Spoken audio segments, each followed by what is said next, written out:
Malika, you live in New York now, Yes, and I two do. of the teams that you cover are the New York Knickerbockers, trash, and the Brooklyn Nets. I just like saying Knickerbockers. Yes. Knickerbocker. They're Knickerbockers. Yeah.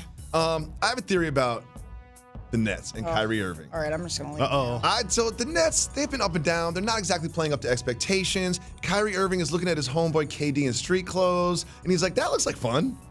He's like, he doesn't have to play. So I have a theory that they have a lot of fun on the bench, and Kyrie says, you know what? My shoulder hurts. Maybe I'll go in street clothes and sit next to my friend KD. What do you think about this theory that, I'm not saying he's not hurt, but maybe he's just enjoying his time not playing basketball? I think you're incorrect. Okay. Okay. Here's the thing. So Kyrie has missed. He's going to miss 2 more games. He has missed the past 9 with a right shoulder impingement, and that's kind of. I keep saying the word squishy to Kenny. It's a squishy injury because it's not one where you look in the monitors, you look at the X-ray, you look at the MRI, and you're like, okay, now it is fixed, and now we are good, and now we're going to move on. It's one that is kind of a little bit of a trial and error in terms of his recovery period.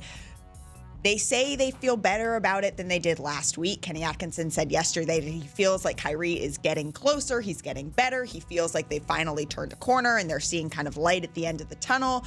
But it's been a longer tunnel than they thought it was going to be. And I think that came to a peak when he didn't play in Boston, right? I think that's the game. Wait, he didn't play in Boston? I know, it was shocking. He didn't play? The vigor in which he was booed, it would have made you think that he was actually there. But I'm going to say he's not faking it, especially because I have a little shoulder impingement. Jalen's had a shoulder thing. Jalen's had a shoulder thing for like 5 years now. No, it's been a year. Yeah, I've had it for a year, and I wake up every morning and I'm like, oh.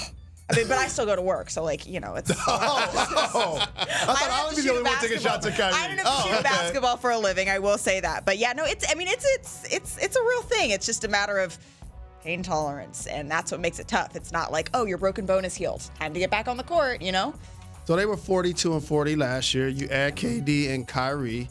There's a before and after here. Let's take a look at the numbers when Kyrie plays versus when he doesn't play. One person in particular that's been benefiting, Spencer Dinwiddie. He's been balling. Yep. What do you make of them playing better without him?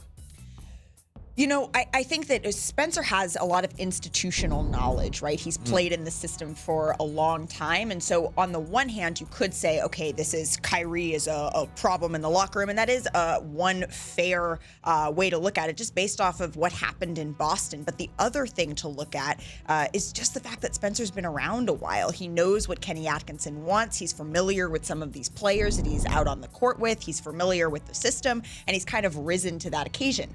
The downside of that for him is while he's playing himself into the All-Star conversation, right? Yep. He's playing himself out of the Sixth Man of the Year award. And so that sort of hangs in the balance. And Kenny Atkinson has said that he's not committing to Spencer Dinwiddie being in the starting lineup when Kyrie comes back. But he has floated, well, maybe Spencer will start a couple of games and we'll have Kyrie lead that second unit, especially as he's coming back from injury. That's fair. Listen, I don't lie into microphones. So I'm going to say this. I'm going to say this into microphones.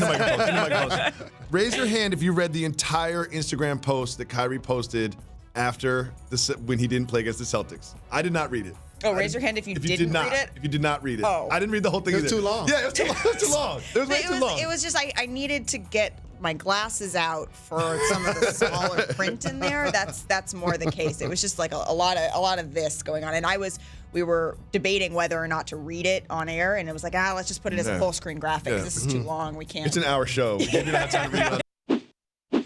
Thanks so much for watching ESPN on YouTube. For more sports analysis and highlights, download the ESPN app. And for live streaming and premium content, subscribe to ESPN+.